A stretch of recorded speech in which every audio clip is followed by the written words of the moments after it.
Being controlling and entitled, narcissists have no difficulty stepping all over your personal boundaries, which is why I've put together the comprehensive course, This Is Me. It consists of 25 videos, each with accompanying documents and guided questions. I'm going to teach you how to maintain proper boundaries despite their efforts to the contrary. There's a link below, and I hope you'll find it therapeutic.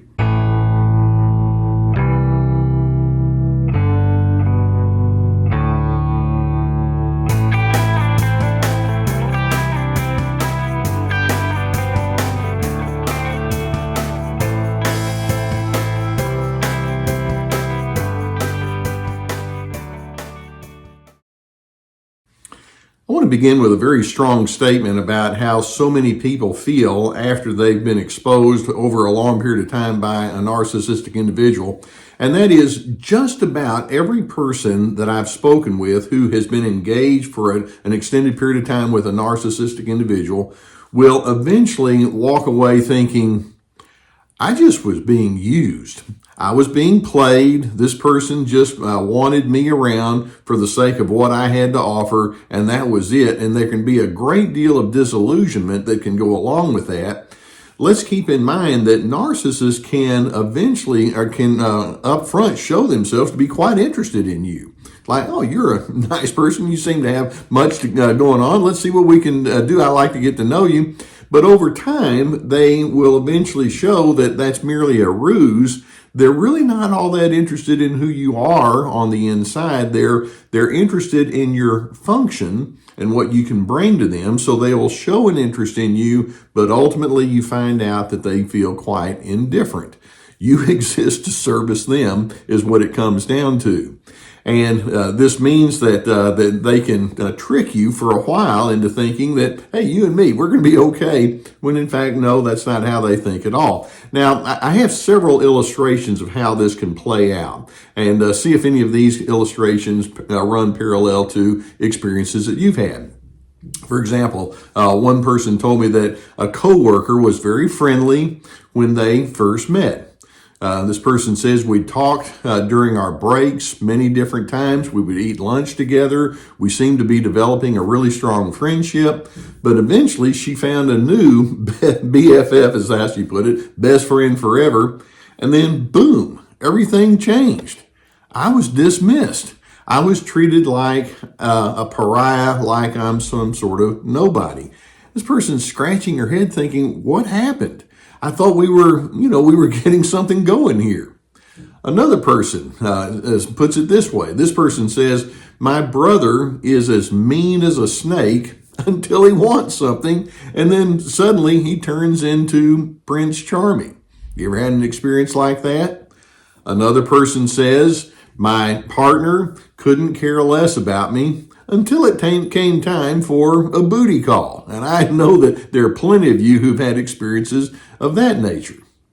Another individual puts it this way. This person says, my mother-in-law is hyper controlling, but part of her cover is that she buys me expensive gifts.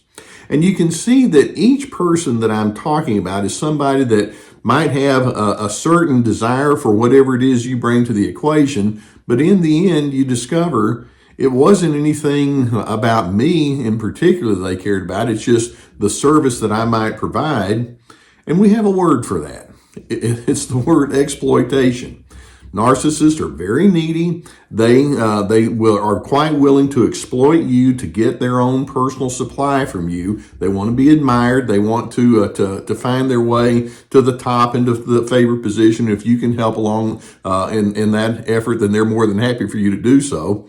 And when a narcissist comes at you with this dual mindset, I'm interested in you, I'm indifferent to you, and then they're willing to exploit, there are multiple patterns that are in play that it's important for you to be aware of. Let's see if I can identify 6 of them for you. First, and this is no shock at all, is the pattern of entitlement. Narcissists have this notion that says, I deserve special treatment, plain and simple, and that's where you come in. You exist to give me special treatment. What are you going to do to make my world a little bit easier today? That's your job. Well, then that being the case, I just use the word exploitation or exploitiveness is in fact the second pattern is the pattern of exploitation. You exist for that narcissist gain. And when we talk about a person exploiting you, we talk about them unfairly trying to take advantage of your positive qualities. Now, there's a hidden compliment, I suppose, in there when a narcissist treats you in this I'm interested but not really kind of mindset. The hidden compliment is, well, there's something about you that's admirable. There's something about you that's desirable that you bring to the equation that I could use. And that's where they want to hook you.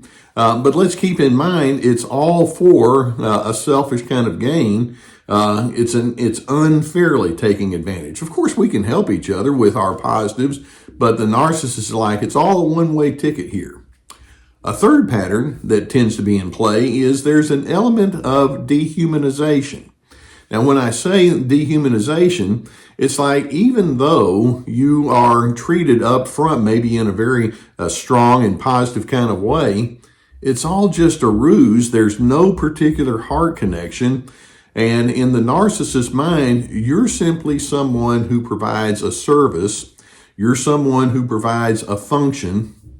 That's it. And so the dehumanization pattern basically says, I don't really see you as a person that has real needs and feelings and desires. You're just somebody that exists to make me look good.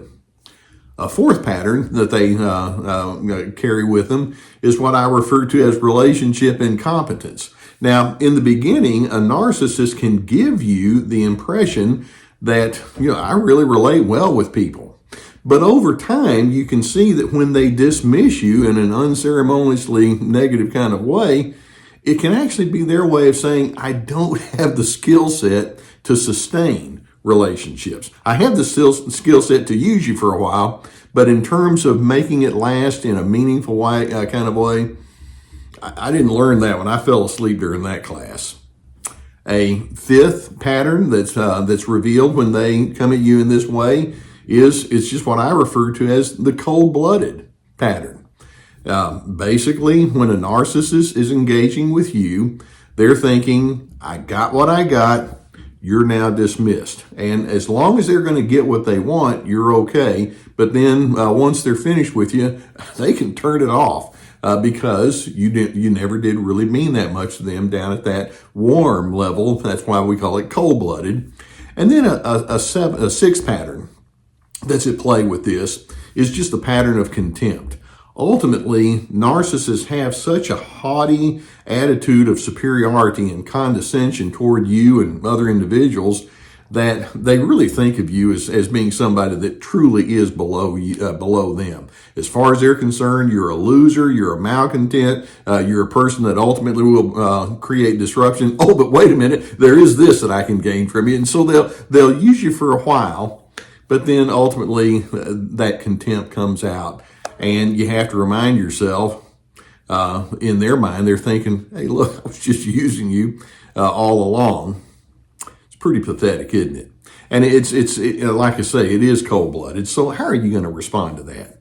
Well, frankly, you're going to have multiple emotions that are going to naturally rise to the surface. One is you are going to have natural feelings of being disillusioned. The good news is a part of your disillusionment is you don't even think like a narcissist. And so you're thinking, people really think that way? Seriously? And it can be very disheartening when you realize that's what you're dealing with. In addition, part of your response is you might even carry a certain amount of guilt and shame. Especially when you're reacting to what seemed to be their friendliness or what seemed to be their helpfulness. And for a while, you might think, where did I go wrong? Or did I say the wrong thing or do the wrong thing? How did I offend them? And that's, of course, what they want you to do. They want you to be in that emotionally deficit kind of position. In addition, part of your reaction can be anger, and that's very normal. Anger and agitation and hurt can emerge. I despise the fact that I got played and I was wrongly characterized by this individual. And it's only normal that for you to feel that way. And in addition to that, taking it just a little bit further, part of your reaction is you can actually have a pretty jaded feeling about the whole thing. It's like, I don't even want to mess with people anymore. It can be that bad. So sure enough, when narcissists come at you and say, hey, I'm quite interested, and then later on it's like, not really, I really am pretty indifferent to who you are as a person, I'm hoping you can remind yourself, it's a narcissist. This is what they do. They don't make personal connections. That you are a transaction to them, and that's pretty much it. So when you realize these patterns that are in play and that are a part of this whole exploitive, I'm very willing to use you kind of mindset, it's a reminder that says, I need to go slow when I get to know people. And I need to not be so taken in by the positives that I wind up being a sitting duck for somebody that's a user. Many people are not. And I don't want you to become so jaded that you just say, I'm quitting on all relationships. But it does remind you, I need to keep my expectations reasonable. Some people, when they show respect, they really mean it. And I want to seek those individuals out. Others, they don't, but there are some individuals who think in terms of relationships ebb and flow in a very fair kind of way. And so you want to seek those individuals out. And then ultimately, you want to remind yourself that you need to be your own best friend. Narcissists just see you as somebody to be used. I hope that you can see yourself as somebody that deserves respect. And we talk about DRC, dignity, respect, and civility. And I'm hoping you can hold on to that related to yourself, even though the narcissist is coming from a very different place. Let's keep in mind that when you experience this kind of disillusionment and pain in a relationship, the best thing that can happen is it can create a sense of resolve in you. And in your resolve, I'm hoping you can think to yourself, someone in this world needs to stand for conscientiousness and goodness in the way that they engage with individuals. And even though I have encountered a very exploitive person, I am resolved to be that person of consistent civility. That becomes your calling card. And I hope that videos such as this can give you some good awareness of what you're dealing with. That's why I put them out. If you've not already hit the subscribe button, I would encourage you to do so. Gus and I will keep more videos coming in your direction. I promise Gus doesn't exploit people. He just doesn't do it. Wouldn't it be nice if people could be more that way? Hit the like button as well.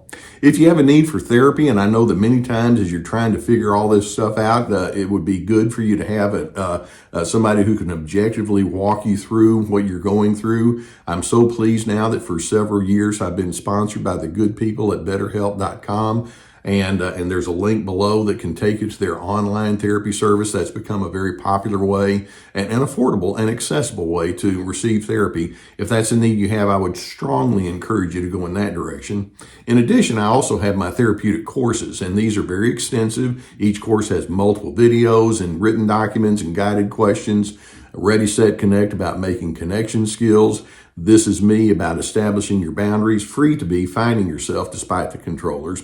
We have my podcast, and I'm so pleased with the response it's received. In addition, we also have our website with many articles. We have our webinars. We have my books, plenty of resources. And thank you for letting me be a part of your journey. Okay, narcissists, they try to make themselves out to be friendly and approachable and all until they're not. And let's just realize that's who they are. But in the meantime, I'm hoping it reminds you somebody needs to be that much better alternative. That's going to be me. And as you do stand for dignity, respect, and civility, like we say here on Team Healthy, it positions you to be the person of peace that the narcissist is not able to be.